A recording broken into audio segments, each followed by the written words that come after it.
बिस्मिल्लाहिर्रहमानिर्रहीम। अस्सलाम वालेकुम नाज़रीन, आर्य नॉलेज ऑफिशियल में खुश आमदीद। आपका मेज़बान रऊफ़ अहमद एक नए प्रोग्राम के साथ हाज़िर है, जिसमें हम बात करेंगे सीट्रस के हवाले से कि सीट्रस के मई के महीने में किस तरह से केयर की जाती है, यानी इसमें खाद स्प्रे कितना करना है और पानी कितना इस्तेमाल करना है।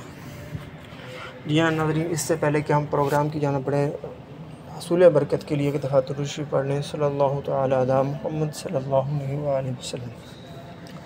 ये नाज़रीन, सीट्रस की केयर में सबसे पहला मरहला आता है इसकी स्प्रे का, कि स्प्रे मई में कौन सी करें। ये नाज़रीन, मई के महीने में किसी भी किस्म की स्प्रे की ज़रूरत नहीं। हाँ, अलबत्ता अगर बारिश वगैरह आ जाए, यानी बारिशों का सिलसिला अगेता शुरू हो जाए, अगेती बारिशें शुरू हो जाएं, यानी हवा टेम्परेचर हमारा कम हो जाए, तो फिर हमको एंटी फंजीसाइड हमें स्प्रे करना है, जिसमें कॉपर ऑक्सीक्लोराइड, ये आप अगर बाज़ार से ख़रीद के करना चाहते हैं तो ये कर लें, या आप बोडो मिक्सचर यानी चूना, नीला तोता और पानी का मिक्सचर तैयार करके उसका स्प्रे कर दें। लेकिन अगर बारिशें नहीं हो रही हैं, मौसम गर्मी काफ़ी ज़्यादा चल रही है, तो फिर इसकी ज़रूरत नहीं, क्योंकि अगर गर्मी ज़्यादा होती है तो उसमें हवा में नमी का तनासब जो है वो ज़्यादा नहीं होता, इसलिए इस बीमारियों का फंजीसाइड बीमारियों का कोई ख़तरा नहीं रहता है। दूसरा, अगर आपकी फ़सल के ऊपर दूसरी भी नुकसानदेह कीड़े जैसे रस चूसने वाले कीड़े हैं, थ्रिप्स हैं, सेट्रसीला, अगर इसका ज़्यादा अटैक है, ज़्यादा मकदार में आपको नज़र आ रहे हैं, तो फिर आप इनका स्प्रे कर सकते हैं। दूसरा, इसके बाद दूसरा मरहला आता है इसकी पानी का। पानी में आप अगर सुबह के वक्त अपने बाग का मुआयना करें, सुबह के वक्त पौधों का मुआयना करें, अगर उसके पत्ते मुरझाए लग रहे हैं आपको, तो फिर आपको पानी लगाने में देर नहीं करनी चाहिए।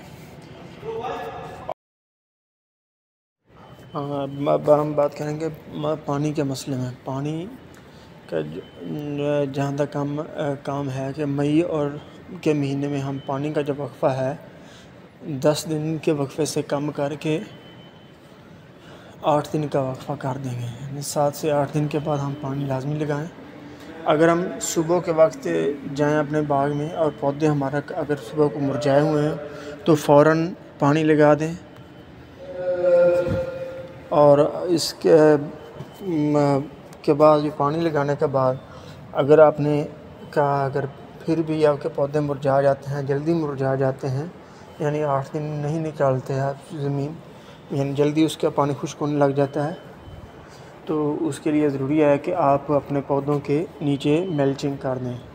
मल्चिंग आप किसी घास फूस के से यानी ऑर्गेनिक मटेरियल से करें, इससे आपको बहुत फ़ायदा होगा। इससे ना सिर्फ आपके ज़मीन में नामियाती मादों की कमी दूर हो जाएगी, बल्कि आपकी ज़मीन में पानी को ज़्यादा देर तक बरकरार रखने की खसूसियत बढ़ जाएगी।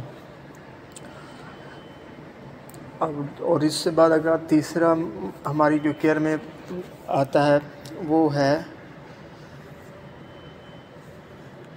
खादों का इस्तेमाल, कि इसमें हम खादें कौन सी इस्तेमाल कर सकते हैं और कौन सी खाद हमें कितनी मकदार में देनी चाहिए।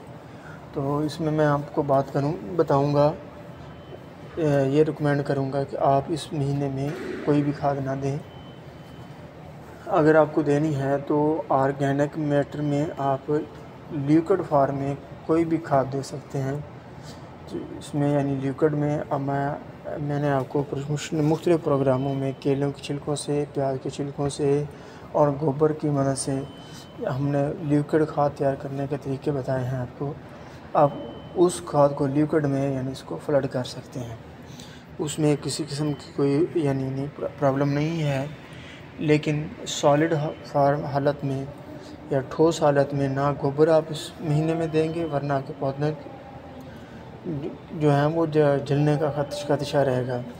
और दूसरी भी खादें अगर आप देंगे, अगर आप यूरिया खाद देंगे, क्योंकि गर्मी ज़्यादा होती है इसलिए ज़्यादा मकदार में नाइट्रोजन जल्दी ज़मीन से पानी भी खुश्क होता है, क्योंकि अक्सर हमारे किसानों ने मल्चिंग नहीं की हुई है। तो जब हम उसके ऊपर डालते हैं, खाद डालेंगे, तो वो ज़्यादा मकदार में फ़ज़ा में उड़ जाएगी और हमारे पौधों तक नहीं पहुंच पाएगी। और हमारे पौधे उस वक्त तक खुराक ज़मीन से लेते हैं जब तक उसमें उसकी जड़ों में नमी रहती है। यानी जितने भी हम न्यूट्रिएंट्स खाद की सूरत में डालते हैं या जो ज़मीन से वो न्यूट्रिएंट हासिल करते हैं वो पौधा उस वक्त हासिल कर सकते हैं या ज़मीन में बदतर है, यानी पानी के अंदर हल हो के ये न्यूट्रिएंट्स हमारे पौधे की जड़ों में जज़ब होकर हमारे पौधों के पत्तों में, फिर वह हमारे फल में और तनों में पहुँचता है। इसी तरह अगर हम ये पत्तर जल्दी खुश्क हो जाएगा तो वो जो खुराक या खाद है वो हमारे पौधे तक नहीं मैसर हो सकेगी। इसी तरह दूसरी खादें हैं, अगर आप यानी फास्फोरस की खादें या पोटाश की खाद अगर आप इस महीने में डालेंगे तो वो जल्दी पत्तर खुश्क होने की वजह से वो आपके पौधे तक पहुंच नहीं पाएगी। इसके साथ हमारा प्रोग्राम इख्तिताम को पहुंचा। अपनी दुआ में याद रखिएगा। पाकिस्तान जिंदाबाद।